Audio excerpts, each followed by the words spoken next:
What's up, guys? It's Matt with the Rusty Raptor Pop Shop, and I'm coming to you today with some questions we've had about our Nightmare Before Christmas clock we made. People ask a lot of questions when we posted about it, how we did the rustiness to it, how we gave this wood a nice metal and kind of rusted stuff up on it. So we made a quick little tutorial here. It's a really down and dirty one about how we did that. So stick around, check it out, and we hope you like it. See you soon. All right, guys, so we're going to use these little craft jewels here. You can pick them up at any craft store, even at Walmart and that kind of stuff. I think that's what these came from. They're real cheap. They have a nice little adhesive back on them that you can use to stick to anything. We're going to use these for the rivets on our metal. Now, if your metal doesn't need these, don't put them on there, but it does kind of give it a little more realistic look because it has that nice 3D feel to it. Now, once we get these on here, stuck down in the corners, we're going to spray this with a nice coat of black and get it covered, and that way we have a base coat to work off with that makes everything flat and even. So go ahead and spray these down real fast with some black paint, and then we'll move on to the actual stippling effect. All right, so we're going to use a chip brush. Now, these are real soft brushes. They're real cheap. You can buy a whole bulk of them on Amazon like we do. I'll put a link down in the description to below there for you. Or you can go to the store and buy them. I think they're $1 a piece at the store, but it's much cheaper to buy them in bulk, especially if you're going to use them more often. Now, we're going to cut this a little shorter. That way, the bristles are a little more stiff for what we're getting ready to do here. Go ahead and even that up just a little bit here so it's a little more straight. So we have a nice little thing we can pat down on there. You'll see in a few minutes why that's actually more helpful as it's completely flat. It doesn't have to be perfect, but it's going to make it a lot easier to tap down on this in a second. Now we'll move our stuff out of space here, and we're going to get our paint over here, and we have a few different colors we're going to use. We have a black paint, a very bright orange, I think it's pumpkin orange, a couple different silver metallic paints, whatever is good for your specific metal you're working on, but this is what we're going to use for this this project. We're going to start out here with our darker metallic color. That's going to give us the effect over this black here, and then we're going to lighten it up with the other colors and kind of touch it in here and there. So what we're going to do here, we're going to take our chip brush and we're going to dip it in the paint, and then we're going to brush a lot of that paint off there, just kind of straight down pushes. Now we're going to take this over to the black and just take it straight down and stipple it on there, and that's going to give us kind of a see-through effect onto the black and let it kind of seep through a little bit and give us a texture. As we do this, we're going to switch through paints a few different times. You're not going to see that on the camera here, but I'm going to switch through paints as we go, putting some highlights in different areas, and we're just going to basically stipple over this multiple times with different colors and go back and forth to get the desired effect we're looking for.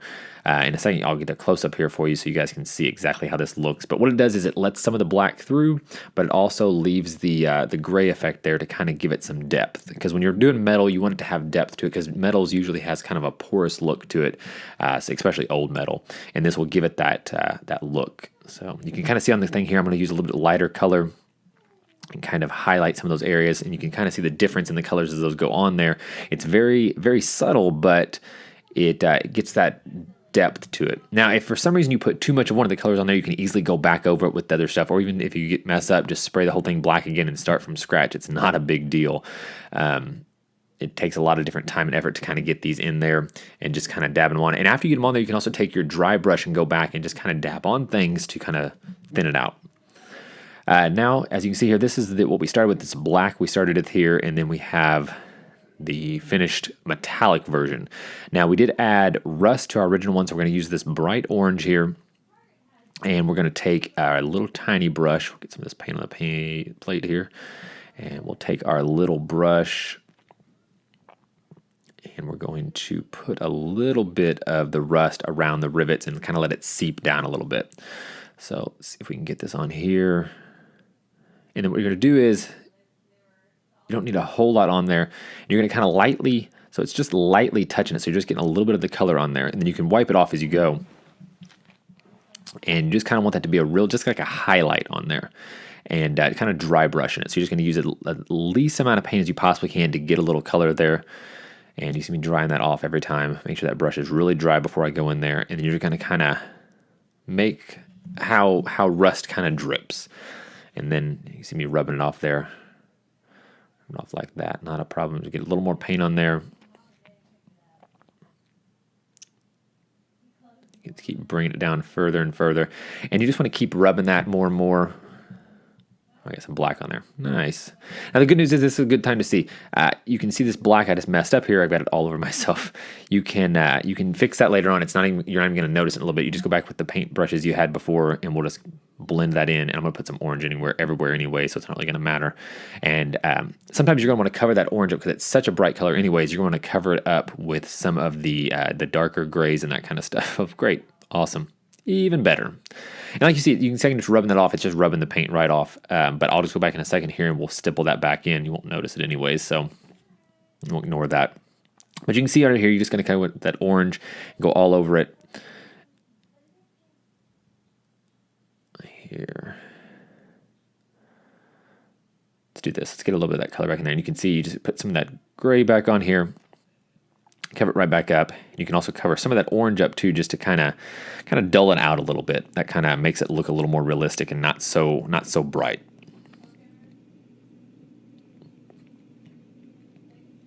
Get a little more stippling on there, and we should be almost done. Now you can put a ton more of the rust on there if you want to. If you want to make it look really old, we were just going for kind of a simple, but you can kind of see as it drips down a little bit, it kind of gives it that nice real rusty feel to it.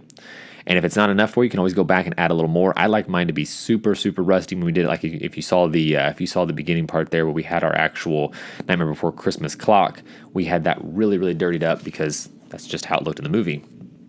And when you get a little more, you just kind of bring that brush back over that like that right there and just kind of blend it in a tiny bit.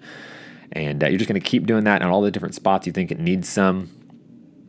You want to make the rust seem like it's coming from somewhere. Don't just start right in the dead center. Rust isn't going to come out from there. It's going to drip down. It's going to kind of soak down from areas. So if you start at the top, bring those areas down, dull them back out with your brush again. Now, I'm using a completely dry brush here. I'm not putting any new paint on this brush. This is just the brush I've had sitting here for a while.